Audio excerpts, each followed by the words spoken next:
I once asked a famous ghost hunter what his scariest moment was. This is his story. Back when I was in college, the Student Campus Activity Council hired a famous ghost hunter to come speak at our school. I've always loved the paranormal, so I left my skeptical boyfriend behind in his dorm and hightailed it over to the auditorium. The ghost hunter was someone I'd never heard of, but he had an impressive background and seemed to have several things in the works at the time. This was in 2005. I think he actually might have a TV show by now. He was a man of small stature with a little white professor's beard and a receding hairline, but the way he spoke about the afterlife was fascinating. You could tell he truly believed what he claimed to see. Either that, or he was a hell of a salesman. He had us hanging on every word. We watched some interesting video clips of his investigations. He had a nice collection of photos and scary stories to go with them. I remember one about a haunted doll that he said moved freely around the room of the person who had picked it up at a flea market, just not when anyone was around to witness it. Towards the end, he opened up the floor for questions. There were your typical dumbass college kid questions. Have you ever seen someone's head spinning around like The Exorcist? Stuff like that. And a few that were actually pretty interesting. I decided I wasn't going to let this opportunity to speak to someone so apparently revered in the field of the supernatural slip away, so I raised my hand. The ghost hunter spotted me, pointed, and smiled. Yes, you, the girl in the white shirt. Yeah, hi, I said, and I know I sounded nervous because I felt so dumb for sounding so nervous. I was just wondering, what's the scariest thing you can remember from your career as a ghost hunter? I was halfway back in the auditorium, quite a distance from the stage, but I saw his face fall. I know I did. Well, he said, forcing a tight little laugh. It was forced. I just know. There are so many scary moments to recall. They tend to pop up quite often when you're in my line of work. This got a little chuckle from the audience. I suddenly felt pretty stupid for asking the question at all. He proceeded to tell some story about tracking a poltergeist in an abandoned elementary school and his flashlight failing. I remember because it really wasn't very scary. At least, it didn't seem that way for someone who hunts ghosts for a living. He moved on from the story and answered a few more questions. He didn't look my way again. When it was over and everyone started to leave, I decided not to get stuck in the crush of students leaving through the front door.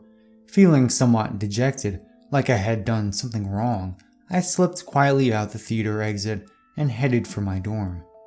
The ghost hunter was sitting outside on a bench near the bike racks, smoking a cigarette. I ducked my head and tried to get by without him noticing. Hey, kid! He took another drag and crushed the cigarette out on the cement bench beside him. Listen, I'm sorry. I remember blurting out, feeling like such a stupid little girl. I know my question was dumb. I wasn't trying to make fun of you or anything. He shook his head. He brushed the ashes off the bench. He patted the space beside him, inviting me to sit. I hesitated. This could definitely be a case of stranger danger, just like they taught us in the intro to university classes. Then sat down, keeping a healthy distance between us. He was old. I was young. I would probably outrun the guy, or who knows, maybe I was just as stupid as I felt. I didn't tell the truth, the ghost hunter said. His face looked much older close up, the wrinkles deeper. The confident salesman aura had faded from him, leaving behind a man in his 60s who had clearly seen a lot of things. That story I told, it wasn't the scariest moment of my career. I know, I remember saying. He nodded, as though he had known I knew. This is the scariest moment of my career, he said, and this is what he told me. It was in the 1970s. I was a much younger man. I hadn't reached success in the paranormal industry quite yet and was left to pick up the scraps that the pros didn't want. Usually, they were schizophrenics whose broken minds tricked them into believing there were phantoms after them, or children playing pranks on gullible and concerned members of the neighborhood.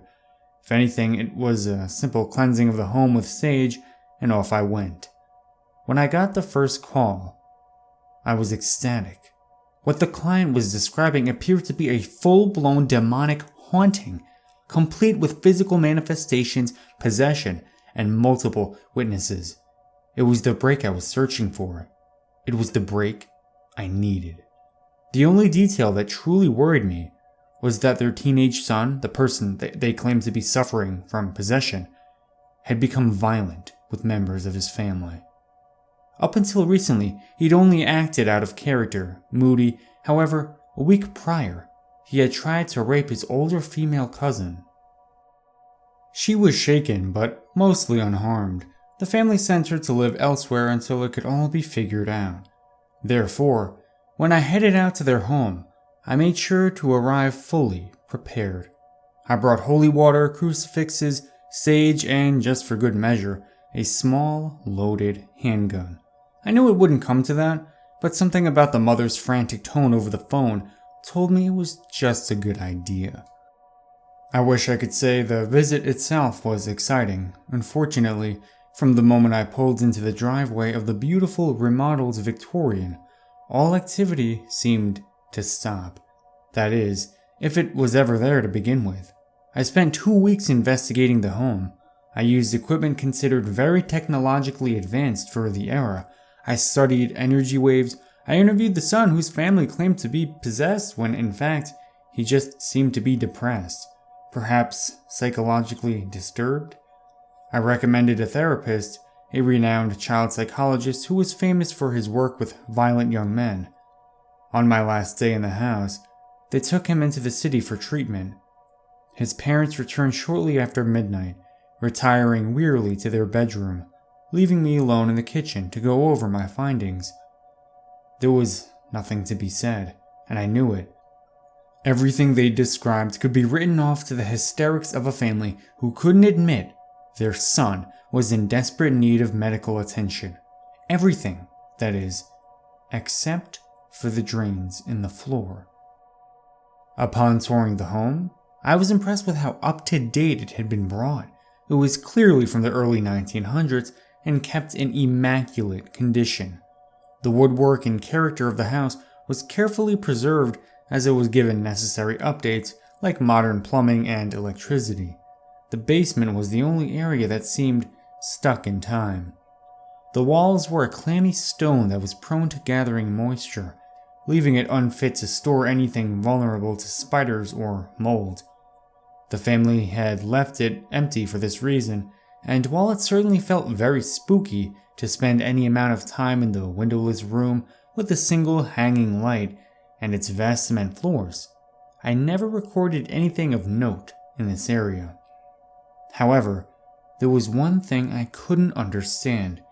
Given the approximate time the home had been built and its presence in a residential neighborhood, there was simply no accounting for the 4 large slotted drains set in the cold concrete floor. As I sat alone in the kitchen, poring over my meager findings, trying to find meaning in all these words, I heard something. It was only a little sound at first, and so I ignored it. But then it came again, louder this time. There was a steep spiral staircase that led to the second floor, winding up from the corner of the small kitchen, and it was where the noise seemed to be coming from.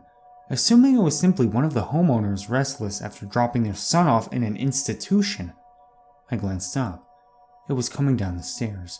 I can't say walking, because that wasn't the case. It was just floating, as if... floating isn't even the right word.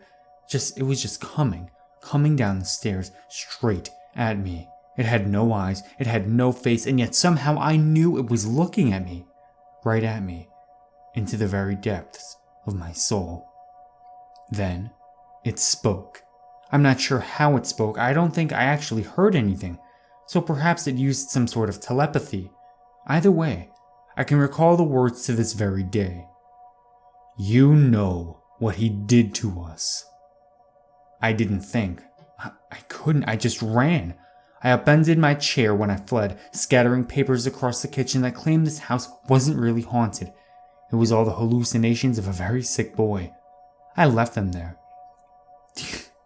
Do you know how awful that is? I left those people in that house with that thing. I didn't stop driving for 30 miles, for God's sakes. When I realized how far I'd gone, I finally pulled over and called the family from a payphone. They were the furthest thing from my mind when I saw it. All I could do was respond to the deep animal instinct to escape, to run out of that supposedly safe house with my tail between my legs. They moved. I think I was unable to continue my investigation. In writing, I cited insufficient evidence, but I knew it was cowardice. I believe the house was leveled a few years later. I ended up doing my own research. Curiosity ate away at me with the vicious little rat teeth as time went by. The accusation still ringing fresh in my ears. "You know what he did to us." And eventually, yes, I did. Old newspaper clippings didn't tie the stories together, not necessarily, but I was able to piece some meaning out of the yellowed excerpts. At some point around the turn of the century, the house had been residence to a well-respected mortician. Unable to find a building in town to suit his needs, he said he built his own home office kind of space. It was a grand feat of architecture and a shining example of a true entrepreneur, a man pursuing the American dream of running his own business. Upstairs, the bedroom, mid-level, the funeral home, in the basement, a mortuary. I knew what the drains were for. Separately, decades later, another well-respected member of the local community was arrested under the suspicion of abuse of his professional position with moral cause. The newspaper didn't elaborate, probably due to the sensitive nature of the crimes, but his punishment was minor. After a brief stay in the local jail, the perpetrator stripped his home of all its value and left town before trial, never to be seen again. It didn't take much to guess the connection.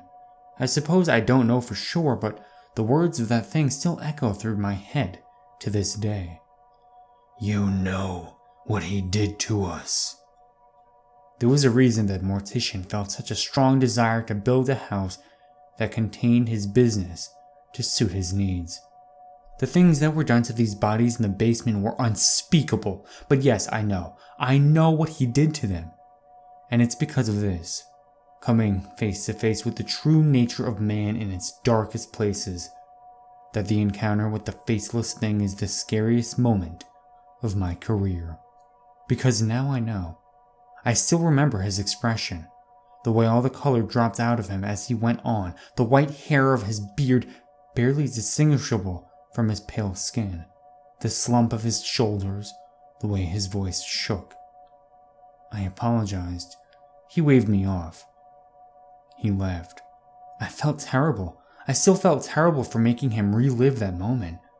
But as I grew up, as campus activities were replaced with bills in my own career, the ghost hunter fell from the forefront of my mind, little by little, until last week, when I moved in with my fiancée, when I took the boxes into the basement despite his warnings of spiders and mold, because there's a large slotted drain in the center of the room, and I'm so worried, so scared about what I might know.